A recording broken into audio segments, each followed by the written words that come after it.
नमस्कार। नमस्कार जी। सर क्या नाम है आपका? मेरा नाम बीपी सिंह है। सर कहाँ से आए हो आप? मैं जगीरपुर लुधियाना के रहने वाला हूँ। सर संत रामपाल जी महाराज जी से नाम दीक्षा लेने से पहले आप क्या भक्ति साधनाएं करते थे? हम पहले बजरंग बली का पूजा करते थे। कुछ दिन बजरंग बली की पूजा करते करते उनको छोड़ करके फिर शंकर भगवान की पूजा करने लगे। और शंकर भगवान की पूजा करते करते मैं अमरनाथ तक गया। अमरनाथ भी होकर के आया शंकर भगवान का। उस दिन मैंने डिसीजन किया कि जब भी मैं मरूंगा तो शंकर भगवान के चरणों में अमरनाथ जा करके मरूंगा। सबको पूजा करते थे, लेकिन पूजा करते करते हमको ये पोजीशन आया कि दिन प्रतिदिन हमारी सेहत डाउन हो गया और सब कुछ खत्म होने वाला हो गया। एक बार क्या हुआ कि मैं एक बार बीमार पड़ गया। तो बीमार कैसे पड़ा, हमारा हाइड्रोसिल का ऑपरेशन हुआ था। हाइड्रोसिल ऑपरेशन ठीक हुआ तो हमारा एक दिन बुखार लगा, दूसरे दिन हमने सेल डाउन हो गया। सेल डाउन इतना हो गया 1 लाख बचा। 1 लाख के बाद में हमको पानी चढ़ाया गया। पानी चढ़ाने के बाद में दिन प्रतिदिन सेल डाउन होता। अब सिर्फ मेरे को 4000 सेल बचा था। 4000 सेल में डॉक्टर बोलता है कि तो कोई जिंदा ही नहीं होता 4000 में। सर जैसा कि आप देव देवताओं की पूजा करते थे, भगवान शिव के अंदर आपकी बहुत दृढ़ आस्था थी, तो सर उन पूजाओं को छोड़कर आप संत रामपाल जी महाराज जी की शरण में कैसे आए? हम पहले बच्चे लोगों को पढ़ाते थे, तो हमारे पास एक भगत जी आए थे, दुर्गेश दास नाम था। उन्होंने मेरे को बोले कि आप हमारे बच्चे को पढ़ाइए। मैं बोला हमारे पास टाइम नहीं है। तो उन्होंने बोले 10 बजे रात में पढ़ाओ। मैं बोला टाइम ही नहीं है, 10 बजे मैं ड्यूटी से आता हूँ। कहते कितना पैसा लोगे? हम कि चाहे जितनी पैसा दे दो हम नहीं पढ़ाएंगे। बोलता मैं तुमको 5000 रुपया ट्यूशन फीस दूंगा, पढ़ाओ मेरे बच्चे को। मैंने बोला 5000 तो छोड़ो, 50,000 रुपया भी दोगे तो तुम्हारी बच्ची को नहीं पढ़ाऊंगा। दूसरे दिन जब ड्यूटी से मैं आया, बच्चे 2-3 बैठे हुए थे पढ़ने के लिए, उनकी भी बच्ची आ गई। मैंने बोला कि बच्ची को तो मैं पहले बोला कि मैं पढ़ाऊंगा नहीं, तो ये बच्ची हमारे पास आई कि हम अपनी भगवती जी को, हम अपनी वाइफ को बहुत डांटा कि हमारे घर में ये लड़की नहीं आना चाहिए पढ़ने के लिए। बच्चे को हम नहीं पढ़ाते मेरा मन उब गया था, इसीलिए नहीं पढ़ाना चाहते थे किसी को। तो उस दिन तो उस लड़की को मैंने भगा दिया। दूसरे दिन फिर आ गई वो लड़की। मैंने बोला आज ये लड़की क्यों आई है? तो कहता उसकी डैडी गेट पर है। मैं बोला खबरदार, उसके बाप को अंदर नहीं आने देना। अगर उसका बाप अंदर आ गया तो सबको घर से बाहर निकालूंगा। फिर वो लड़की को बोले चल छुट्टी हो गया, जाओ, हो गया पढ़ाई खत्म। वो लड़की गई और उसने एक किताब लेके आ गई। बोलता है कि हम बोले कि अब क्या करने आई हो, अब तो छुट्टी कर दिया तो फिर दोबारा किस लिए आई हो? कहता है ये किताब लीजिए। मैं बोला कि वो तेरी की किताब लेने आया, मत्थे पर मैंने हारा। मैं बोला हम जो भी पढ़ते हैं पॉजिटिव एटीट्यूड की किताब पढ़ते हैं, दूसरा किताब तो पढ़ती ही नहीं है, रख दो उधर, हमें क्या कर लेना किताब से। उसके बाद में बोला वो लड़की तो चली गई। उस किताब में मैंने ये देखा ज्ञान गंगा लिखा हुआ था। मैंने मन में सोचा कि ज्ञान गंगा लिखने का कारण क्या होगा? इसका मतलब है कि इसमें जो ज्ञान है, जो भी ज्ञान है वो गंगा की तरह पवित्र हो गया। दूसरी बात, तो जब किताब अट्रैक्टिव हो गया, मैंने उसको खोल के पढ़ने लगा तो उसमें देखे हैं लिखा हुआ था कबीर साहब जी। मैंने फिर माथा पर हाथ मारा। मैं लो हो गया सत्यानाश, एक कबीर जी तो उल्टे ही बानी बोलते हैं। ठीक है, मैंने मन में सोचा कि जब उल्टा ही बानी बोलते हैं तो मैं किताब भी उल्टा ही पढ़ के देखता हूँ। जब एक बार किताब पढ़ा तो पढ़ते पढ़ते 12 बज गया। पहला स्टोरी पढ़ा, भक्तों की मतलब जो उसमें अनुभव लिखा होता है वो मैंने पढ़ा। फिर दूसरा अनुभव पढ़ा, फिर 1 बज गया। फिर मैंने किताब बंद किया, सो गया। दूसरा दिन मैंने सवेरे छुट्टी करके आ गया, खाना खा करके, बच्चे को कुछ नहीं पढ़ाया, मैंने किताब पढ़ने लग गया। किताब मैं पुट्ठा ही पढ़ता था, सीधा नहीं पढ़ता था, उल्टी साइड से। तो उसके बाद में किताब पढ़ने से हमें इतना मतलब चालू हो गया कि अंदर में मेरे को बेचैनी हो गया। फिर जो किताब दिया था उसको मैंने एक कॉलर पकड़ लिया यहाँ से। मैं बोला तुमको जान मार दूंगा, तुमको रहने नहीं दूंगा। 2 ही बंदे लुधियाना में रह सकते, या तो तुम रहोगे या मैं रहूंगा। कहता आखिर बात क्या है? मैं बोला कि जहां पर ये आश्रम है वहां मेरे को पहुंचा दो, नहीं तो 2 दिन के अंदर मैं तुमको जान मार दूंगा। उसने कहा क्या कि जी एक बंदे को भेजा, इतना छोटा सा लड़का था, उसको बोला कि इसके साथ चले जाओ। उस लड़का को मैंने कॉलर पकड़ा। मैं बोला कि अगर आश्रम तक तो पहुंचा दिया तब तो ठीक है, और नहीं तो हम कराटे जानते हैं, हम तुमको मार देंगे जान। कहता हम पहुंचा देंगे।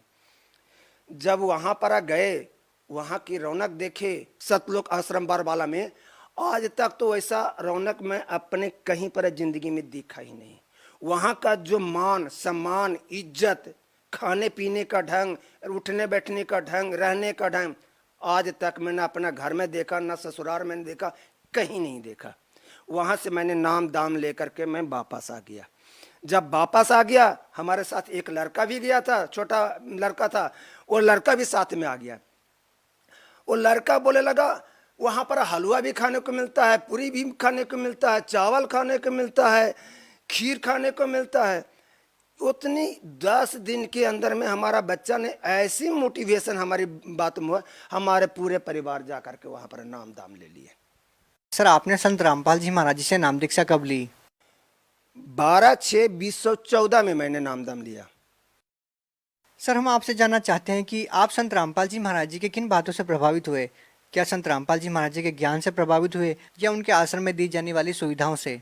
नहीं, जो मैंने किताब पढ़ा उसमें जो भक्तों ने लिखा था कि हमारे ये फायदा हुआ, ये फायदा हो गया, हम बचपन से वही चाह रहे हैं कि आखिर कौन सी ऐसी चीज है, कौन सी ऐसी मंत्र है जिससे इतनी फायदा हो रहा है। हम तो उस चीज के तलाश में थे। सर आपने पुस्तक के माध्यम से भक्तों के अनुभव को जाना, तो सर हम आपसे जानना चाहते हैं कि आपको संत रामपाल जी महाराज जी से नाम दीक्षा लेने के बाद क्या लाभ मिले? सर हमारा तो बहुत अनुभव है, हमारी तो दिन प्रतिदिन का अनुभव है। जब मैंने नाम दाम लेके आया था उस समय हमारा कारोबार सारा बंद हो चुका था। मैंने परमात्मा से अरदास लगा कि हे परमात्मा, इस धरती पर हमारे जितना गरीब बंदा आज तक ना तो कोई पैदा हुआ है, नहीं होगा। मैं 15-15 दिन तक रोटी नहीं खाता था, प्याज उबाल के खाता था, आलू उबाल के खाता था। लेकिन आप तो कह रहे हैं कि आप बच्चों को पढ़ाते हो। हम पढ़ाते थे, पैसा आता था, लेकिन वो पैसा हमारे घर में नहीं आ पाता था। उस डॉक्टर को चले जाता था, कभी उस डॉक्टर को चला जाता था। जो भी पैसा आता था, पैसा आने से पहले डॉक्टर के पास जाने के लिए एस्टिमेट बन जाता था। तो सर क्या लाभ हुआ? सर लाभ ये बता हुआ कि सबसे पहले हमारी हाइड्रोसिल का ऑपरेशन हुआ। हाइड्रोसिल ऑपरेशन के बाद 1 महीना तक मेरा टाका ही नहीं काटा। दूसरी बात है कि जब टाका सही हुआ उसके बाद में हमारे बीमार पड़ गए और हमारा शरीर का सेल डाउन हो गया। सेल इतना तक डाउन हो गया, इसी cancer hospital, Ludhiana cancer hospital में मेरा साउंड डाउन हुआ था कि डॉक्टर भी बोल दिया था कि सुबह तक ये आदमी मर जाएगा। जब डॉक्टर बोल दिया कि सुबह तक आदमी मर जाएगा तो हमारी घरवाली रोना धोना शुरू कर दिया। 4000 तक हमारी सेल की संख्या हो चुकी थी और हम 5 भाई हैं। 5 भाई में 4 भाई मेरा मर गया है, हम अकेला भाई थे जो एक थे। तो मैं ये सोच रहा था कि अब हमारा भी नंबर लग गया। तो हमने गुरुजी के पास फ़ोन किया, संत रामपाल जी के पास मैंने फ़ोन किया। तो संत रामपाल जी भगवान जी ने बोले कि जिसको आपको आसरा है, जो आपको मदद कर सकता है, उसके पहले फ़ोन कर लो। 1 घंटा तक सबको फ़ोन मिलाया, फ़ोन ने किसी ने मेरे को जवाब नहीं दिया, यहाँ तक कि स्विच ऑफ कर लिया। फिर संत रामपाल जी मेरे गुरुजी बोले कि बेटा अब तू नहीं मरेगा। जब हमारे बोल दिए कि बेटा तू अब नहीं मरेगा, तो हमारी घरम पत्नी रोना बंद कर दिया। उसके बाद में मेरे को अभी तक ये नहीं पता चला कि क्या हुआ। इतना मेरे को पता, 1 बजे रात में एक आदमी आया, इसमें सिरिंज चलाया, एक इसमें सिरिंज चलाया। सुबह होते होते डॉक्टर सबसे पहले मेरे पास आ गया, कहता ये बंदा जिंदा कैसे है? तो कहता कि जिंदा है भाई, अब ठीक लग रहा है। कहता इसको तो सुबह होते होते मर जाना चाहिए था, इसका रिपोर्ट लगाओ। जब रिपोर्ट दोबारा मंगाया तो उसमें 16,000 मेरा सेल बना हुआ था। डॉक्टर बोल रहा, मेरी घरवाली मेरी पत्नी को बोला कि इधर आओ, बुला के बोलता कि तुम किस देवी देवता का पूजा करते हो? उन्होंने बोला कि हम संत रामपाल जी को हम पूजा करते मानते हैं, हमारा गुरु हैं, उन्हीं को दिए हुए को हम पूजा करते हैं। तो बोले कि अब उनकी बदौलत से ये बच गया, वैसे बचने वाला ये नहीं था। जब इतना बात बोला तो हमारे को भी आंखों में आंसू आने लगा कि परमात्मा की दया से आज बच गया। फिर दूसरा ये पॉइंट है कि एक कारों के शोरूम में हम चौकीदारी करते थे। चौकीदारी में क्या होता था कि उस दिन बरसात के सीजन में मैं अकेला ड्यूटी कर रहा था चौकीदारी का, और वहाँ कोई बंदा नहीं था। रात में बारिश पड़ रहा था। सुबह 7:30 6:30 बजे के नियर अबाउट में आग लग गई। आग कैसे लगी हमें भी पता नहीं लगा, क्योंकि वो दरवाज़ा बंद था। कोई आया नहीं, कोई गया नहीं, उसमें आग लग गया। आग लगने से करोड़ों की संपत्ति जल के राख हो गया। सुबह जब मीडिया वाले आए, पुलिस वाले आए, तो पुलिस वाले बोल रहे हैं कि इसने खुद आग लगाया है, क्योंकि यहाँ तो कोई आया नहीं है, तो इसमें आग कौन लगाएगा। सब बोलता था तूने आग लगाया, कैसे आग लगाया। मैंने बोला कि मैंने आग नहीं लगाया हूँ, कैसे आग लगा वो भी मेरे को पता नहीं है। तो लोग कहता है कि इस अकेला आदमी है, आग लगी है, इसका कहता कि पता नहीं, इसका मतलब इसी का हाथ है, इसको भी आग में डाल दो। 1 करोड़ रुपया जल गया तो कोई फर्क नहीं पड़ा, ये भी मर जाएगा तो कोई फर्क नहीं पड़ा, सारा एक मत हो गया। और चारों तरफ से हमारे को कोई कुछ कोई कुछ कोई कुछ टार्चर करने लग गए। मैंने कहा कि अपने आश्रम में संत रामपाल जी भगवान मालिक के पास हमने फ़ोन मिलाया। वहाँ से मेरे को रिप्लाई आया कि बेटा आग लगी, ठीक है, भागना नहीं, वहीं पर रहना, और तू ये काम कर। मैं बोला कि यहाँ पर हमारे को लोग बहुत उल्टा पुल्टा बोल रहे हैं कि आग में इसको डाल दो, ये कर दो, वो कर दो। फिर बोले तू भागना नहीं, तू अपना मंत्र चालू कर। जैसे मंत्र मैंने चालू किया, लोग वहाँ से हटना शुरू हो गए। शाम तक भी नहीं हटे। शाम को सब अपने ड्यूटी से जा रहे थे, उस समय एक बंदे को मैंने पकड़ लिया। मैंने बोला कि सुबह से सब हमारे को बोल रहे हो कि इसको जान मार दो, इसको ऐसे कर दो, ऐसे कर दो, अब हमारे से क्यों नहीं पूछ रहे हो कि आग लगी कैसे। एक बंदा बताया कि अब तुमसे कोई नहीं पूछेगा कि आग कैसे लगी। मैं बोला इसका रीजन बताओ, क्यों नहीं आग लगे, क्यों नहीं पूछेगा।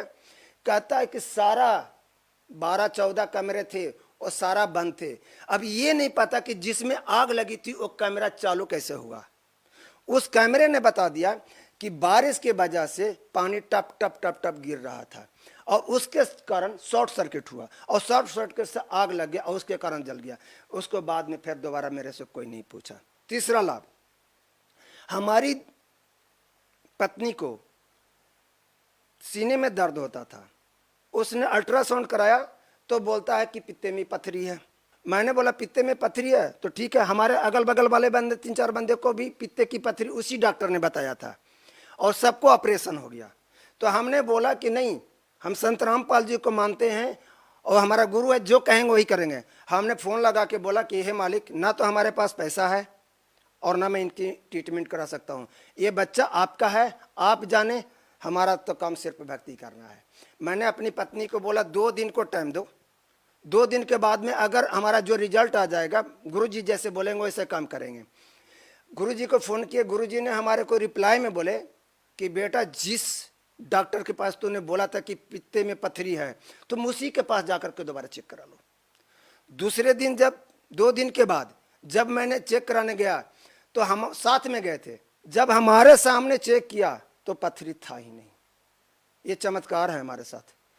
तीसरी बात, हम अपने घर में जब बारिश होता था, चौथा पॉइंट बता रहा हूं, जब बारिश होता था चारों तरफ से पानी चूता था, इतनी इतनी घर में पानी हो जाती थी, दिन भर पानी ऐसे ऐसे उपजते रहते थे। मैंने एक बार अरदास लगा कि हे मालिक, हमारे पास तो रहने के लिए भी जगह शरण नहीं है। उसी 2 महीने के अंदर में लेंटर पड़ गया, घर बन गई।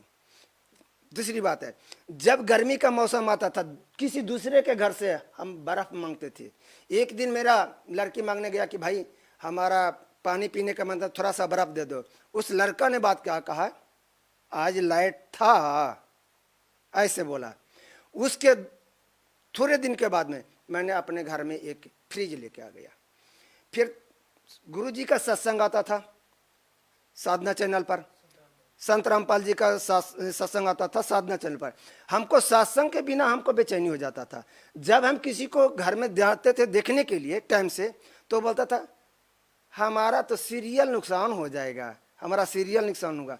फिर परमात्मा को अरदास लगाए तो आज तक 30 साल के अंदर में एक झुनझुना नहीं खरीदा, आज 32 इंच का मैंने LED खरीद कर देख रहा हूँ।